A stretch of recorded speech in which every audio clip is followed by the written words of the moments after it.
Hello mga ka-sweetie, samahan niyo po kaming bumili ng gamit para po sa school. Alam niyo na po, malapit na po magpasukan, kami po bukas na. Nag-ipon pa po kasi kami ng pambili ng gamit sa school, kaya ngayon lang po kami makakapagbili.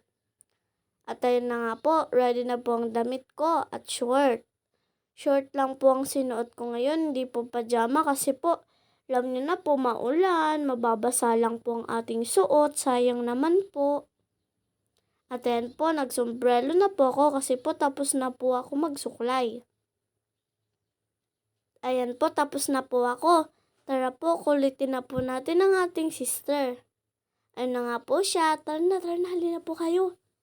At hilain na po natin siya, kaway-kaway. Mwah! At ayan po, tara na po sa labas. At ito nga po, ready na po ako, may bag na po ako. Ayan po, tara na po mga ka-sweetie, ano pa pong iniintay natin? Lakad-lakad lang po tayo. Hanap po tayo ng masasakyan mga ka-sweetie. Kasama ko po namin ang aming kuya at chika with my sister.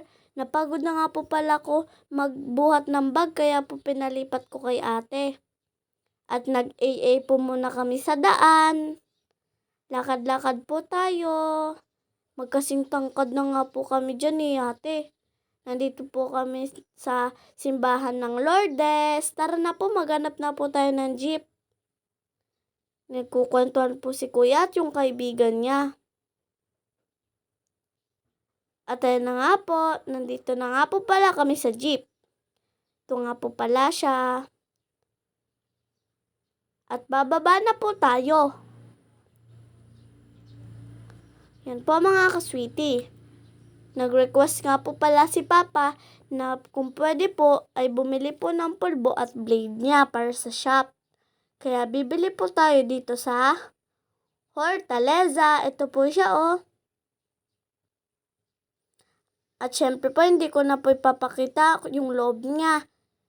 Kasi po ang pinunta po natin dito ay ang pagbili ng gamit. Nandito na nga po pala tayo sa New Star. Punta po tayong entrance. At yan po, sumakay na po kami dito. At nag-AA na nga po pala ulit ako dyan.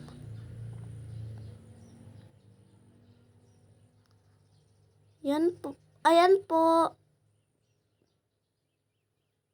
Okay na po mga ka-sweetie. Ang una ko po diyang kinuha ay 2 basket. Para po sa akin at para po sa ate ko. Si kuya na nga po yung bahala kung anong pipiliin niya dyan. Una ko nga po palang kinuha dyan ay yung purple na envelope. Favorite ko po kasi si Kuromi. At nagpili naman po ako dyan ng pad paper. At ito nga po palang napili ko. Siyempre po, pag namili po tayo, kung may dalawa, tapos mura, yun na pambili natin kaysa mahal tapos isa lang po. Diba po, ang gara naman? At nandito naman po pumipili po kami ng shoes. Sukat po tayo mga ka-sweetie. 37 nga po pala ang size ng paa ko. At si ate po ay 35. Nga po mga ka-sweetie, sukat-sukat lang po. Ito naman po ang susukatin natin. Medyo maluwag pa nga po yan mga ka-sweetie. Kaya hindi po yun bagay sa akin. Kaya dito naman po kami sa isang side. Yay! Namili po kami dyan ni ate ng susuotin. At ayan po, sukat na naman po. Ito na nga po yung napili namin ni ate. Ito po yung akin at ito po yung kay ate. Papakita na nga po namin ni ate kung ano yan. Yan po, yung akin. Yung mukha ko nga po kanina stress na kakapili ng magagandang shoes.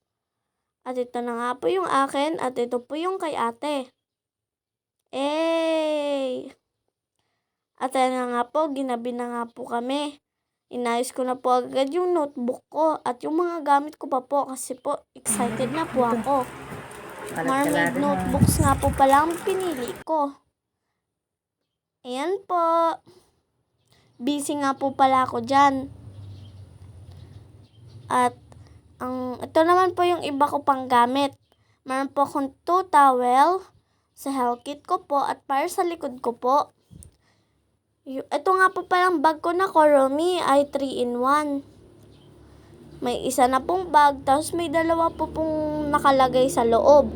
Meron pong maliit na pang pencil case at ito pong water bottle ko. Tapos po yung maliit pa pong bag na Kuromi. Ito po yung kay ate at ito naman po yung kay kuya. Yan po mga kasweetie, kompleto na po kami. Thank you for watching mga kasweetie. Nagpapasalamat po pala ako kay mama at papa. Kasi po si mama mapanuri siya. Kahit po kulang na yung money, pinilit niya pa rin pong magtiyaga. Si papa naman po ang tumulong. Thank you po for watching.